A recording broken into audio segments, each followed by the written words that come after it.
नमस्कार स्टूडेंट्स। ये बोर्ड पर देखने के बाद आप क्लियरली समझ गए होंगे कि आज हम लोगों को फिर से कोऑर्डिनेट ज्योमेट्री ही पढ़ना है। सही बात है, कोऑर्डिनेट ज्योमेट्री ही पढ़ेंगे। एनसीईआरटी क्लास 9 3.2 एक्सरसाइज भेरी जी बहुत ज़्यादा सिंपल है, इसलिए 5 मिनट में खेल ख़त्म हो जाएगा। देखिए, ये कोऑर्डिनेट एक्सिस है।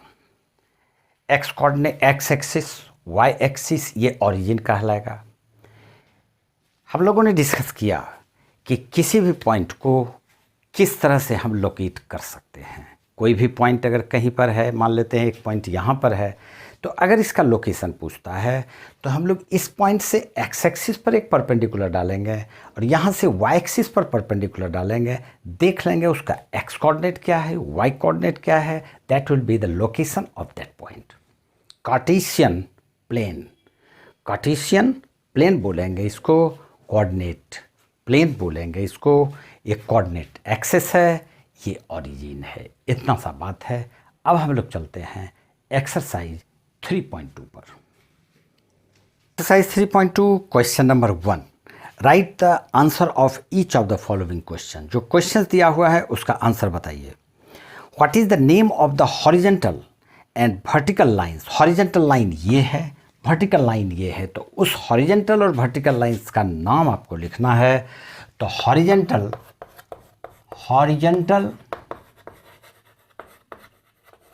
लाइन ये कहलाएगा एक्स एक्सिस,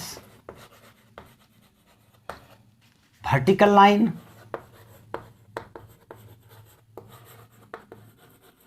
ये कहलाएगा वाई एक्सिस। हम इसको एक्स एक्सिस बोलेंगे और इसको वाई एक्सिस बोलेंगे। Second number question, what is the name of each part of the plane form by these two lines. Each part of the plane, ये part 1 है जिसको हम लोग फर्स्ट क्वाड्रांट बोलेंगे, फर्स्ट क्वाड्रांट। ये सेकंड क्वाड्रांट कहलाएगा, ये थर्ड क्वाड्रांट है और इसको हम लोग फोर्थ क्वाड्रांट बोलेंगे। क्वाड्रांट इसको क्यों कहा जाता है? एक सर्किल है, उस सर्किल को अगर 4 हिस्सा में आप बांट देते हैं तो हर पार्ट क्वार्टर सर्किल कहलाता है और उसी क्वार्टर सर्किल को क्वाड्रांट भी बोला जाता है। तो इसको हम लोग एक सर्किल इस तरह से मान सकते हैं। अगर आप चाहें तो एक सर्किल इसको मान लीजिए। तो हर पार्ट इसका एक क्वार्टर सर्किल है। Quarter circle 1, quarter circle 2, 3 and 4, तो इसलिए हम इसको क्वाड्रांट बोलते हैं। नेक्स्ट क्वेश्चन है, write the name of the point where these two lines intersect. ये क्वेश्चन नंबर 3 है। इसका थर्ड क्वेश्चन कह रहा है कि उस पॉइंट का नाम बताइए जहां पर कि दोनों लाइन इंटरसेक्ट करता है। Part where these two lines intersect, तो उसका नाम हम लोग बोलेंगे ओरिजिन। ये क्वेश्चन नंबर 3 कहता है कि आपको इसका नाम बताना है। ये क्या है? तो ओरिजिन है, अच्छी तरह से आप जानते हैं। अब क्वेश्चन नंबर 2 इसमें आ जाते हैं। क्वेश्चन नंबर 2, ये क्वेश्चन नंबर 1 था। क्वेश्चन नंबर 2 में ये कह रहा है कि ये एक डायग्राम है और ये डायग्राम एक बार मैं बना लेता हूं तब आपको एक्सप्लेन करता हूं। ये डायग्राम है, क्वेश्चन काफ़ी लंबा है लेकिन सॉल्यूशन उतना लंबा नहीं है। द कोऑर्डिनेट ऑफ बी, यहाँ पर हम लोग देख रहे हैं कि ये पॉइंट बी है, तो इसका कोऑर्डिनेट क्या होगा? सबसे पहले हम लोग इसका एक्स कोऑर्डिनेट देखते हैं। तो ये आता है -5 और वाई कोऑर्डिनेट इसका 2 है, तो -5 एंड 2। ये यहाँ पर हम लिख देंगे -5 और 2, ये इसका कोऑर्डिनेट्स है। द कोऑर्डिनेट्स ऑफ सी देख लेते हैं। यहाँ पर ये सी है, तो सबसे पहले एक्स कोऑर्डिनेट देखेंगे, वो 5 है और वाई कोऑर्डिनेट्स इसका -5 है, तो ये आ जाता है सी का कोऑर्डिनेट्स 5 और -5।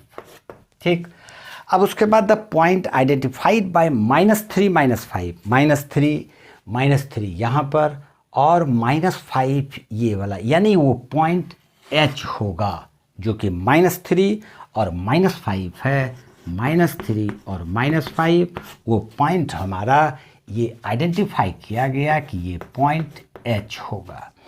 उसके बाद द पॉइंट आइडेंटिफाइड बाय 2 - 4, 2 यहाँ पर 2 -4 ये, यानी कि वो पॉइंट G होगा। उसका आइडेंटिफिकेशन क्या है, ये पॉइंट G होगा। अब आ जाते हैं the ordinate of the point H। Ordinate हम लोग किसको बोलेंगे, y कोऑर्डिनेट को। तो ordinate of the point H ये है, इसका y कोऑर्डिनेट देख लीजिए, x कोऑर्डिनेट इसका -5 लेकिन y कोऑर्डिनेट इसका -3, तो इसका ordinate, the ordinate of the point H ये लिखेंगे हम लोग, H का ऑर्डिनेट -3, तो ये -3 हो गया।